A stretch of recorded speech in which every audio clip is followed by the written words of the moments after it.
Welcome, everybody. Thank you for taking the time to attend this webinar. We're going to be discussing the COVID-19, kind of what the impact is on industrial construction projects, and specifically the impact on material management and supply chain functions, and how we deal with that.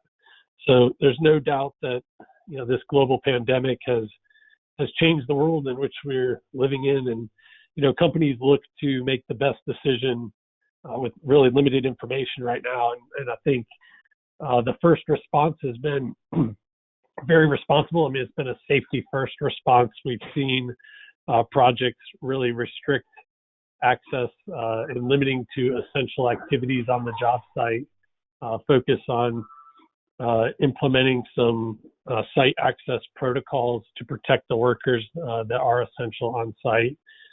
So that response has been great, but it has resulted in a construction delay. So here we are, safety first. Aside from that, how do we plan for this construction delay and its impact?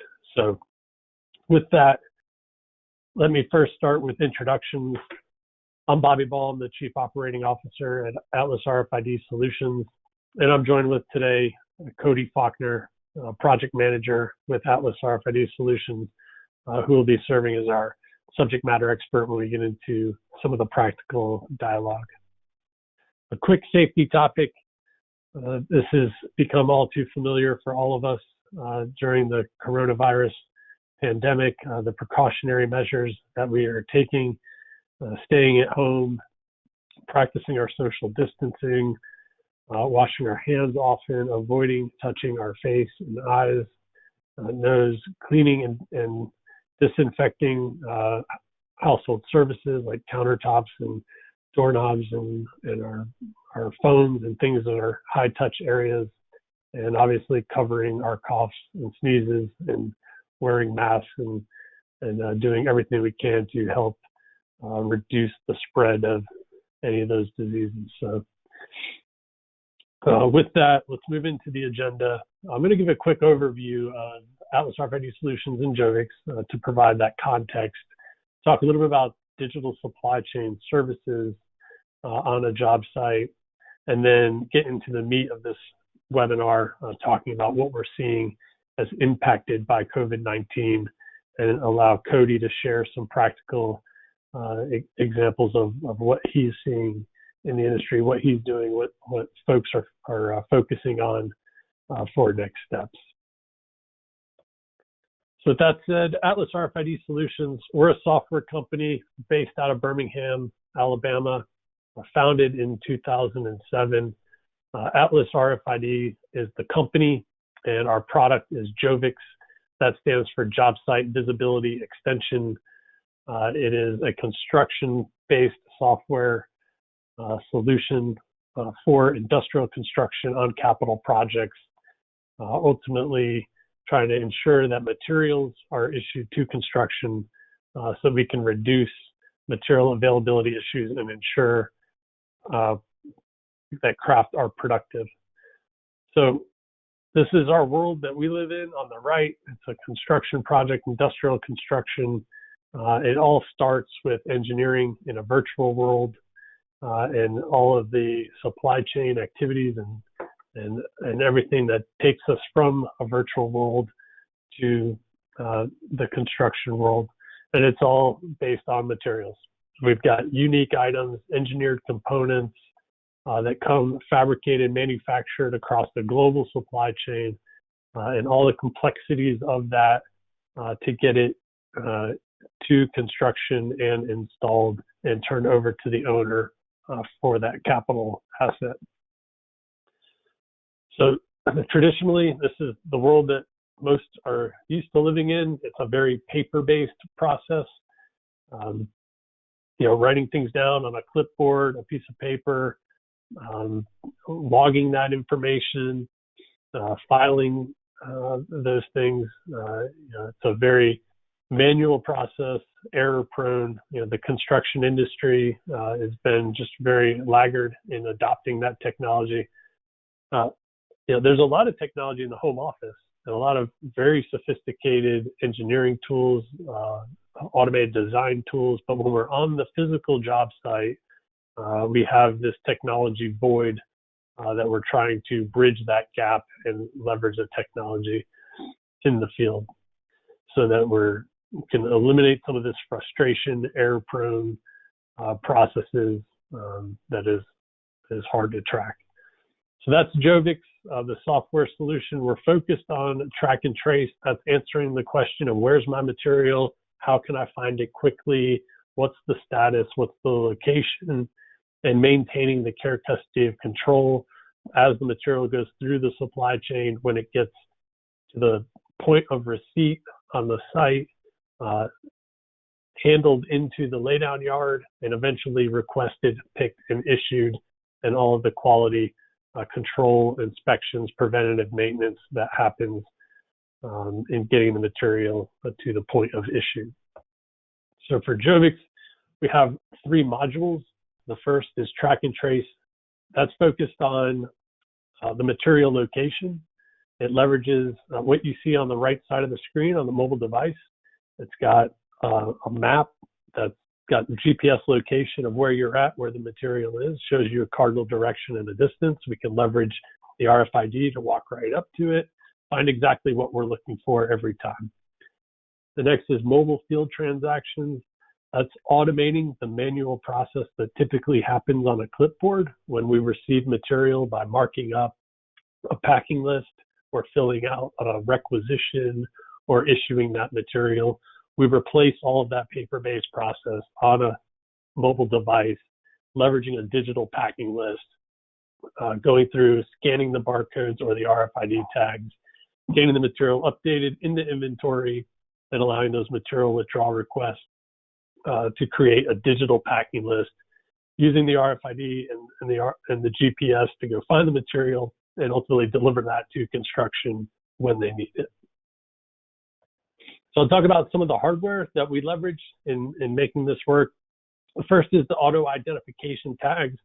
That comes in the form of barcodes, RFID, both passive and active. So we attach those generally at the fabrication facilities. So once fabrication is complete, fabricator will attach the RFID tag to the material. The system will get a notification that that material has been updated, a status of fabrication complete, a GPS location updated. So we'll see that physically at the fabricator's facility. And then we leverage gate readers, which will, when that material is passed through choke point, it gets read by the reader at the gate. And then we can update a status. So we know if it moves through the gate at the fabrication facility, we know that it's en route to the next point in the supply chain. Could be the job site, maybe a galvanizer, maybe a paint shop. And then another gate reader, when it gets to the job site, we know in real time that that material has been arrived at site and prepared for the receiving activities. And then we have readers that we can mount either to a vehicle or a drone that will sweep the yard, effectively giving you 100% cycle count of knowing exactly where those materials are. So if you do double handle material, you don't need to fill out any piece of paper or type anything into the system. The reader captures the RFID signal. It triangulates those locations, automatically updates a GPS location. So we've got 100% knowledge of exactly where that material is, so that we can then leverage the mobile devices you see on the right when it comes time to pick and issue that to construction. So we're a turnkey provider. So we also do the services to stand up the system, to do the configuration, to do the setup, to do the training, and the support that goes with that. So we put all that together. We call it material readiness, ultimately solving the problem of making sure that construction is productive and never waiting on materials. It starts with the Internet of Things enabled automation. That's the RFID tags, the barcodes, the mobile devices, the gate readers, capturing those digital data points that can be used later in real time and geocontextual data collection. What we mean by that is actually knowing, in space and time where that material is relative to where it should be. So then we can start generating some KPIs and some measurements that we can inform decisions. At the end of the day, it's all about being proactive, knowing what construction can work on, when it's coming, so that we can remove those obstacles to keep construction productive. So our ecosystem, primarily the owners and the EPCs of those large industrial capital projects, as well as the contractors and the end users, and upstream with the fabricators and the suppliers, connecting the full supply chain from the point of fabrication to the point of installation. We've done this on over 70 projects, 600 different unique locations globally. So we've got a great wealth of experience. Next, I'll talk about our digital supply chain services. These are the on-site folks who are responsible for the program when you're implementing a digital RFID-enabled material management system. Their responsibilities are for planning for those materials, working with construction on the availability and the status of those materials, collaborating with the suppliers, the workspace planners, ultimately ensuring that those work packages are available against the RAS date. So really combining the supply side with the demand side. And we see some benefits there in, obviously reducing the manual entry, reduction in the OS&Ds, more accurate information from our suppliers, increased visibility of our shipping notices and the backlog of what's coming from those suppliers. On the job site, we see, a more efficient process so that we're not double handling materials. Materials are not misplaced. And at the end of the day, we can get the material to the right people, which means getting a material issued to construction by work package by the RAS date as designed. Okay, next I want to talk about what we're seeing across projects as a result of the COVID-19 pandemic. First, I'll focus on the construction activities. To the right, you can see a little pie chart of the projects that we are on that we have firsthand knowledge of what we're seeing. So 7% have had no impact. 82% have had limited to essential activities only. So by and far, pretty much every project has said we're going to reduce our construction activities. We're going to focus on the critical path, and we're going to kind of limit some of the receiving activities that are happening at site. A few projects have started to completely shut down. We've got 4% that are closed with the intent to reopen, and 7% that have been suspended for at least a year. So, as this continues, we expect that to probably grow. But right now, folks are planning that a restart activity is going to happen. So because of that, today on the supply chain side, we've seen projects not mandate a reduction in supply chain activities. So by and large, the fabrication manufacturing continues. There are some OEM providers and fabrication that has been limited a little bit, but relative to the construction, that generally remains unimpeded. So what that is creating for the job site now, what we see is we've got a delay in construction activities, but supply chains generally continuing, right? So we're going to have a backlog of that. It's going to impact our inventory at site and our supply chain practices. So I want to move next into some of the things that we're doing on the job sites to help prepare for that. First, I'll talk about our user impacts. We track our monthly users. Here's a graph. You can see monthly users across the y-axis, and then the day of the month across the x. So I've overlaid February's user data in gray and March in blue. So they've followed the same path up until about the middle of March, and then we can start to see that blue line dip a little bit. There's only been about a 1.5% decline. I mean, for us, most of our users are in this material management there at site.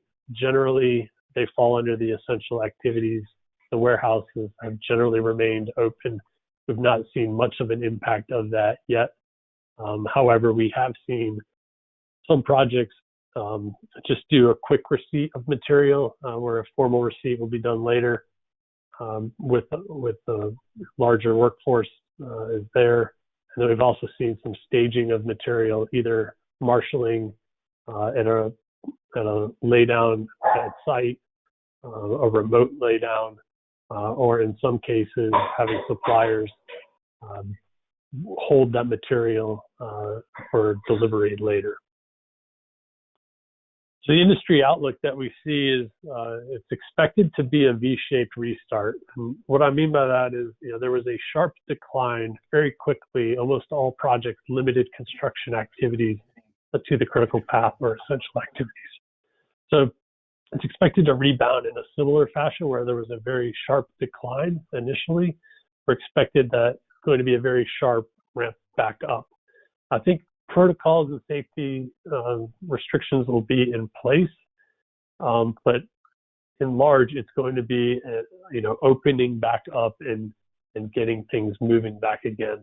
So, one of our clients said this, I think is, very, very prevalent right now. When it's time to restart, we don't want people trying to figure out what to do next. We need to have that plan ready to implement now. So this is what, when we talk to our clients, this is what they're focused on. That we've gotten through the first wave of safety, precautionary measures, putting things in place to protect the workforce while still remaining, trying to maintain the critical path with the essential activities.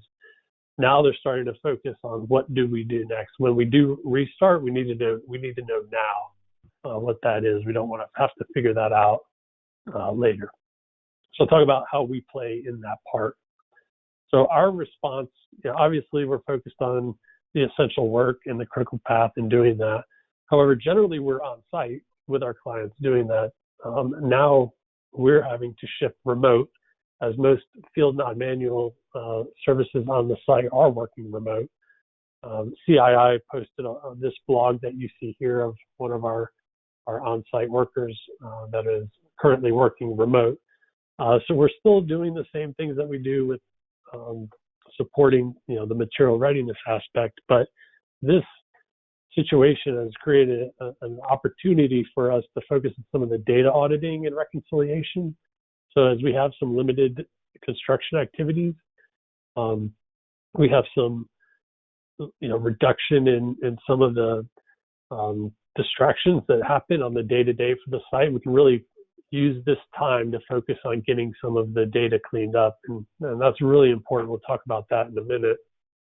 And working remotely, it's also an increased need for collaboration and alignment between stakeholders, making sure that everybody's still on the same path. So we're doing a few things there. We continue to focus on training and support. We've got to do that always. And then the big thing is preparation for restart, which I'll talk about. So let me now get into the practical piece of this webinar with Cody to share some of the real world things that he's seeing. And first, we're going to focus on the data auditing and reconciliation and the cleanup of some of the things that we typically see in a material management software with stagnant transactions, things that have been hanging out there. They're open. The data says it's open, but physically they may not be. We need to clean those up. Things that we see with missing fields, duplicate data, some OS&Ds that need to be resolved or updated status, accuracy of tagging and the inventory, and missing items, subcomponents, and all the associated data fields that we expect to see in the system. Okay, Cody, why don't you share with us some of the things that you're seeing and what your teams are focused on. Thank you, Bobby. First, I want to make sure we clarify that these are things that happen outside of COVID entirely. This is a This is a standard thing that we see on every site with some data issues, some inconsistencies, and these are problems that we are normally in a crunch to try to deal with later in a project, right before turnover, right before closeout, and really at a bad time in the project to try to find the time and resources to do this. So part of me looks at this as a great opportunity to deal with some of these issues and to get ahead and to isolate some of it and make sure it doesn't happen anymore. So one of the first things that we see right here, and it's just going to be our work packaging. Every job site's moving to a form of advanced work packaging. We're all using it. We're all seeing it. And what you're seeing right there in front of you is something that you're going to run into. It's going to be a work package that we wanted to get ahead. We wanted to stick on schedule. It wasn't all here yet. We started picking and issuing part of it, and then some of it got there after we picked and issued. So going back and looking for items like this, making sure those extra items get put on pick lists, making sure that they're being worked and that things are sticking to schedule on the actual work phase it's very important to make sure we can identify those now. And it's the exact same thing that we see on purchase orders. And we use these trackers. We all like the quick interface to look at it, but with your purchase orders, it's going to be a lot of different hands in there. There's going to be expediters, purchasing teams, sometimes from the site, field POs loaded, and you may run into little issues, items without a deliverable quantity, items that have duplicate pieces. So all of your trackers are off, and it doesn't give a good idea of what you're expecting. And at a time when we're trying to make sure and plan for what's coming, you really want these to be lined up. And like Bobby mentioned earlier, the open transactions, and what these really tie into is the way you're going to track how long it takes you to do something, how your ability to manage your work, and it's going to tie into those KPIs and the way that we're planning. So with an open receipt like we see here, these three receipts that we've highlighted, these are 5, 6, 7 months old past the project start date. So we know that these aren't open. We know that these receipts have been here. So it's good to dial in and find out, was there an OS&D? Are the pieces actually here? Was something sent back? What is the issue and why are these still open? Because all of this is going to reflect on my cycle time for receipts. And the exact same thing with pick list right here is, why do I have a pick list open? This pick list here has 0 items. Is it something that we created a shell of and we've just left open?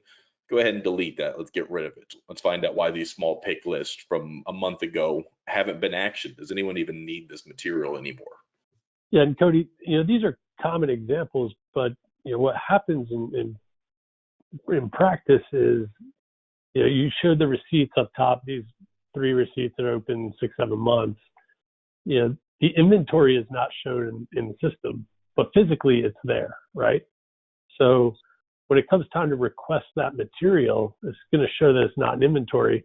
And then, we contact the vendor, we find out that it is actually there. Like, there's a lot of cycling of inefficient time. And meanwhile, construction's just waiting on that, right? So, it's one of those scenarios where we can deal with this now pretty quickly and get it updated, and only involve 1 or 2 folks, or eventually you're going to deal with it, right? And it's going to end up involving multiple folks on top of construction crew who's waiting on that.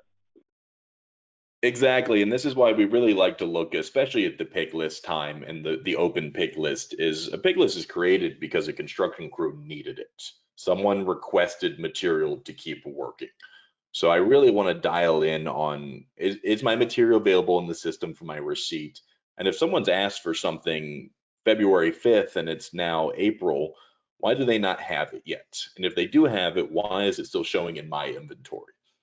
To line up with those receipts and why we like to track that, we have here our OS&D screen. And this is a great way we can get all that onto one system, one view, an easy glimpse for project management or materials to see, or even your quality teams. And what we like to look at here is that percent resolved. Open OS&Ds are going to be bound in the system. If it was an OS&D because a piece was damaged, that piece is still tied up. It's not available in my work packages. It's not available for pick or issue. If I have an OS&D because it was an actual shortage and my supplier didn't send it to me, Has anyone followed up on this? Have I been invoiced for this? Have I let a work package slip, and now I'm going to have a work crew not ready to work when they get back because I've not called people to make sure a supplier got it on the next load. So being able to look at this and see what's resolved, which ones are still open, who needs to deal with what, it's really important to go back and close these to see if they're actually resolved or they're actually something that still needs someone to action them. Yeah, Cody, I think this is a perfect example of something that is important but not urgent, right? I mean, this is real data, real project data. We've got OS&Ds that are out there. They've been, 3 months or so. Construction doesn't need it yet, so it's not urgent. It's not really hitting someone's radar. One of the great things about having the digital system is, when a general foreman or a planner is making a request for that material, in a paper-based process, they're just going to fill out a manual form, right? They're going to write the piece mark number based off of the drawing and submit it to the warehouse, the material requisition. And then a week later, they're going to go out, call over the radio, truck's here. I go out to it. Well, it's missing 2 items. They say, oh yeah, well, it's on a OS&D. We're waiting on the supplier. And they don't know about it. And now it's urgent, right? Because now GF goes to the super and eventually it gets elevated, and now people are really firefighting to get that piece. Well, we have the information today, right? Let's chase these things down, and and in Jovix you can see that. So the GF makes that request. At the time of request, he's going to see that, and he can help to escalate that. You can save a week or 2 that you otherwise wouldn't have. So that's important. And it becomes so key to exactly what we're all after, which is keeping your crews working. So if I've got an OS&D on those same 2 pieces that you just mentioned, and my foreman's moved his crew over there, we've moved 3 welders, a bunch of gang boxes, everyone's over there ready to work, and we can't move forward on that line, that is a huge effort to move those people for pieces we knew weren't going to be there. Yeah, exactly. That's a great point. In the stacking of trades, all the trickle down, secondary, tertiary impacts of them, it just adds up, contributes to the chaos. So what you're seeing here is data inconsistencies. And some of these items may seem really minor, but they branch into so many other things. A missing supplier, like you have highlighted on the top, that supplier is fed in Jovix from your purchase order data, from your receipt data, to everywhere that relationship ties in. So a missing supplier right here for issued pieces, it raised a lot of questions about, was this on a formal receipt? Was that receipt tied to the PO? Is my PO tracker now incorrect? And I've got pieces that are still open on my purchase order, but received outside of it. And down below, I see that I'm missing material type. These are carbon steel 1 and 2 inch spools. Everyone needs reporting. Every superintendent I've ever worked with, general foreman, pulls a report for which pipe spools are on site, and they use it to help plan. These would not show up in their reporting. So even though again, just like you mentioned a minute ago, it's a low priority item, it's a big impact item. It's a big impact to what everyone's looking at and making sure everyone's working on the same page. I mean, it seems minor, right? But how many times have you gotten a report? You look at the fabrication report from the vendor on what they've shipped. You compare that to what is in inventory on site. You compare that to what's in the bill of material or what's on the drawing. So the 3 never match, right? It's little stuff like this that causes that discrepancy, and then it raises cause for concern in what is credible, what's reliable, and who's right. And then you go through these massive audit drills, and you get other people involved in cleaning things up, and we're wasting a lot of time. So I mean, it's a very simple process. We can run, this is what we're doing for our clients now, is using this as an opportunity to clean those up, run these simple filters, populate this data, because it's driving some of the KPIs and the quantities that we're going to need later, right? And not only that, but these things are tied usually to further processes. So it's a good chance to stop and look at who did this upload. And was it just a little gap in training, something that we can correct? Was it a gap in process in person? So fortunately, the data is easy to correct, and it can help identify what we need to look at and improve on. Exactly. This one's going to seem like something very silly. You see a -001, -002. These are pipe spools. This may look normal, but what we're actually looking at here is multiple pieces of a tagged item. With tagged items, I only ever want to see one of them. I don't want to see duplicates. And the reason this would normally happen would be a revision piece, something damaged, supplier sends me a different one, or I've done something incorrectly. So a quick chance to look at this and again find out, why do I have more than one of these pieces?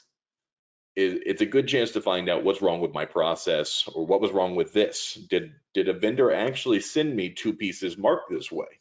And that's something we've seen on just about every site we've ever been on, is a duplicate spool being sent and invoiced for and charged, or it was a duplicate spool sent with the duplicate tag, but in real life it was a different spool, and it was actually something we filed a shortage against somewhere else. So identifying these pieces in the system and going out and making sure, checking the records for receipt, why do I have two of those, and what was I missing, or what should it have been? Yeah, exactly. It's the opposite of what you just showed previously, where we're missing some data and it's showing a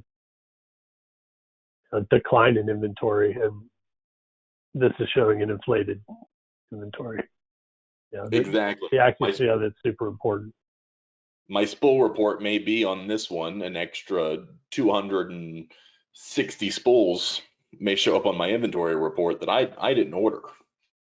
This is another one of those items that it really ties into later in the process. This is going to tie into my turnover with the client, into my reviews of information near the end of a project, when I'm going through that rush, when everything's crazy and everyone's running around and everybody needs everything right now. I'm going to look back to items like this and try to find out what's happening. What we're seeing here is these are all material issue tickets. These are all the reports. All of these have a different naming standard.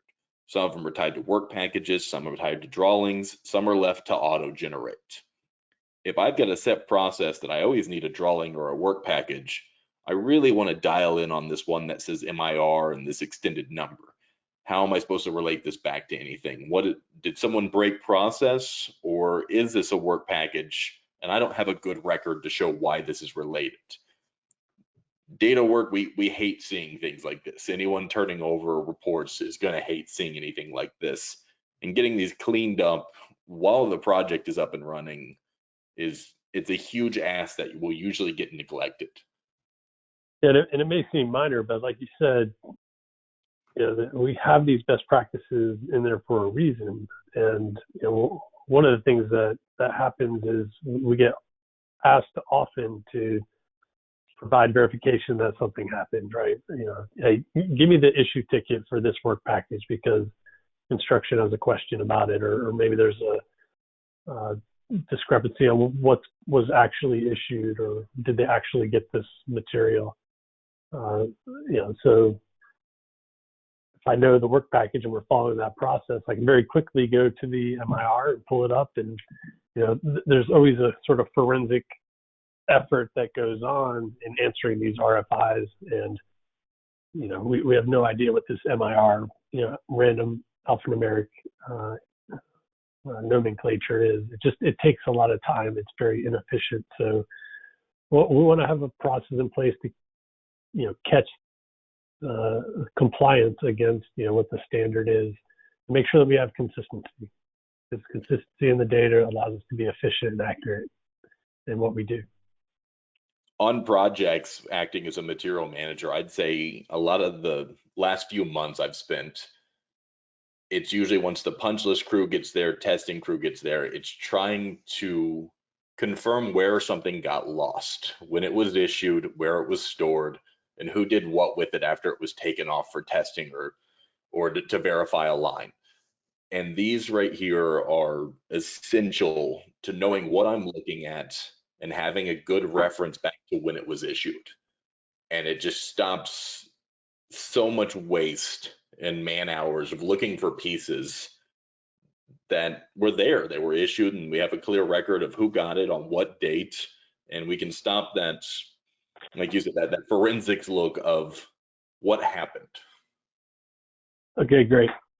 Thank you, Cody. The next few slides I'll talk about is during this period where we have a little bit more remote workforce, we're trying to increase our reporting and our communication. So we just spent a lot of time talking about cleaning up some data and getting things accurate, right? Because it impacts our reporting, it impacts our KPIs, and we want to be using those to inform decisions. So, we're going through, here's an example report. We're just starting for a client on auditing their data management by material type. So, we're going through this process to get a very pristine data set so that we can, really rely on those KPIs going forward. So, with the remote workforce, having visibility and getting everybody on the same page is very important. We should be providing some of these dashboards and reviewing them weekly, where we used to be able to do, maybe some one-on-one communication or just discussing different topics over the water cooler. That's harder to do these days. So the reporting is an important part of that. Same thing with our support. And I'll show this as an example of what we're doing. As a software company, there may be times where you experience something in the product. It could be a bug, it could be something you've not been trained on, or some kind of error, and you need to open a support ticket. So we have an online portal. It's the same portal that the client sees, is the same portal that our technical support team sees. So everybody's looking at the same information and getting everybody on the same page. So, these are very simple to create. There's a lot of tools that you can do that. So as a project, if you're dealing with, RFIs from field engineering to your home office engineering, or, status of NCRs, or, different things like that, now's a great opportunity to put together these, very simple tools to keep everybody on the same page for collaboration. We do this as well with our training. So we have an online learning management system that's got videos. We can measure user competencies through there. We can give instructional demonstrations on how to do things. We've spent a lot of time over the last few weeks creating some hardware-based work instructions where typically our folks are on the job site installing the hardware. With us being more in a remote environment now, we're creating these instructional videos for the clients and their teams so that they can go ahead and continue with the work and the installation without holding them up. Okay, so next I want to talk about what we should be doing in preparation for the restart. And really I want to look at this through the lens of a material manager at site, and what should they be looking at, and then what should we be looking at in the system to help prepare for that. So the first question, we need to look at what is the material status at the job site. Each project's a little bit different in how they've responded to this, but some projects have staged materials and kind of shut down some of the formal receiving process. So some projects have created a marshaling yard and just dropped off trailers and staged them for detailed receipt later. Some have held those receipts at the supplier's location. Some have gone ahead and put them in the laydown yard, but they're going to be need to put to their final inventory location later. So we need to understand what the backlog is for that, and what needs to continue to be formally received. And then we need to look at the backlog from our suppliers. So a lot of those are creating shipments that are ready to send, and they're creating basically a stockpile of those materials. So we should be looking at this at least on a weekly basis and understanding and getting advanced shipping notices. Even though they're not actually shipping, we need those advanced shipping notices to understand how many shipments are ready to come. If the job site were to open fully tomorrow, how many truckloads of material is your project going to experience over the next few weeks? We should know that answer. The show manager should know that answer, and working with the suppliers and have the ability to do that. Then we need to understand what our capacity is. So, and this is where all of the data management and cleansing and getting all of the data in the system accurate comes into play. It becomes important because we want to leverage those KPIs in the system. One of them is our MRR cycle time, or the amount of time it takes from when the truck is arrived at site until we get it fully received, kick and count, and data into the system and post it as inventory. Typically, we see about 12 hours for a project. But if you understand your MRR cycle time, and you understand how many shipments per week based on your crew size that you had prior to the shutdown, then we understand our capacity. So I can overlay that capacity with the backlog that we just went through with our suppliers. Now I can understand how long it's going to take us to get that inventory back processed through receiving and into inventory, and we can use that to create our forecasted inventory curve to understand what that looks like. You can ask any material manager what their percent capacity is in the laydown yard in the warehouse, and they'll know that. If you ask them what the capacity will be in 30 days, 60 days, or 90 days, that's a much harder question, right? They're probably going to tell you, well, it depends. If my suppliers gave me all the right information, I could probably come up with an answer. Well, during this time specifically, it's something we deal with always. We're experiencing a construction delay. Almost all projects experience construction delay. So this process is kind of relevant at any time for any project. But specifically now, the chaos of when this gets turned back on, if it's not controlled, there's a lot of inefficiencies are going to come of that. Folks are going to take shortcuts. We're going to miss some of the fields. It's going to further cause issues in our data. And, like we said before, those secondary, tertiary impacts, just wreak havoc on the efficiency of construction. So ultimately, we want to get this information so that we can communicate to those suppliers during the restart to control some of that chaos. So here's a few KPIs I just want to show briefly. On the left, you're looking at receipts.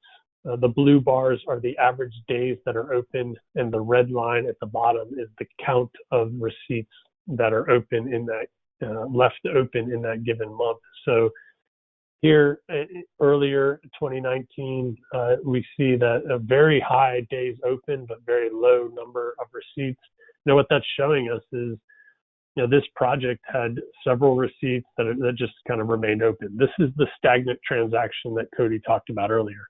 It's really throwing off some of the data, right? It's showing that it's taking, over 100 days on average receipts are open. That's just not the case. So here now we've cleaned that up. We are starting to see the red line increase. This is number of receipts that are being staged that still have to be detailed received. But we've cleaned up the data. Now we can start to see average days open get back in line with what reality is, so that we can forecast off of that and plan for it. Same thing on the issue side on the right. The blue bar is average days open. The red bar are the number of issue tickets being open. And what's happened on this project, you can see the number of open MIRs tend to rise from August up until about February. And some of that was bad data. Some of that is issue tickets that are open that either they were completed or they were no longer needed, and we didn't go back and clean up some of that data. So now that we have here in February, you see the blue bars go down. So average days open, we're fulfilling MIRs in less than a day. That is great. And then we can see the number drop off. So we've cleaned up some of that. And then we've also seen the impact of some of the essential work activities. So we've got this data and we can use it to forecast. And ultimately, here's a dashboard. I want to focus on the inventory curve here. We've got benchmarking data we can fill out for any project of what your typical inventory curve will be based off of, just given a few assumptions for your project.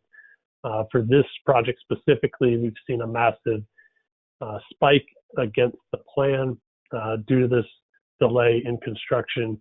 So this helps material managers answer that question. Hey, how are we going to be on space, right? How many more acres do we need in the laydown? How many more square footage do we need? And Cody, maybe you can talk to that too on, some of the practices material managers should be looking at, relative to this and the restart activities.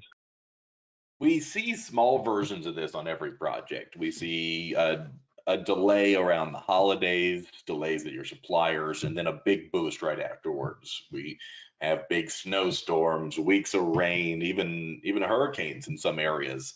So this isn't completely new to anyone, but the level that we're going to be looking at is huge. And all of us have dealt with trying to figure out how to find a new space in the middle of a plant that has given me a tiny yard.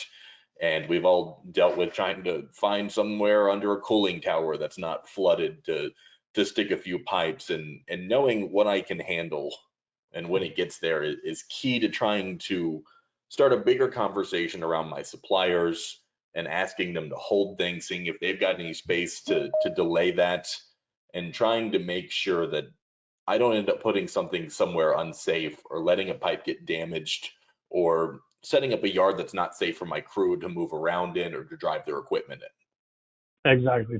Thank you, Cody.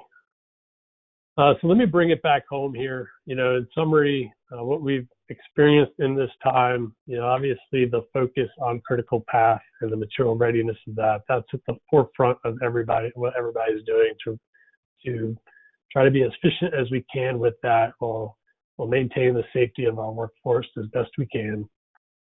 And then use this as an opportunity with some of the reduced distractions at site to really take care of some of those important but not necessarily urgent items related to your data set, because we're going to rely on those for our KPIs and our forecasting at the end of the day to help us prepare for the restart activities in a controlled environment. That is critical. To do that, it comes down to supply chain visibility. I took this from a CII research team that was completed last year. The definition of visibility is capturing and analyzing supply chain data that informs decisions, mitigates risks, and improves processes. And I think the important part there is it's analyzing that data. So we've got to have the good data in place. It's got to be accurate. It's got to be reliable. And the purpose of it is to inform decisions. So let's challenge ourselves now in, what decisions need to be made over the next few weeks in preparing for the restart, and what data am I looking at and relying on to make that happen. And I'll bring it back to this quote. It's very relevant here for everybody experiencing this in the capital project. When it's time to restart, we don't want people to figure out what to do next. We need to have that plan ready to implement now. And it comes down to planning for that, with the end in mind, leveraging all the data and the practices we've put in place to be efficient to do that here today. So that's the takeaway. I appreciate everybody's time in going through that. If you've got any questions or feedback for us, there's a link on the screen. Feel free to email us, and we look forward to it. Thank you.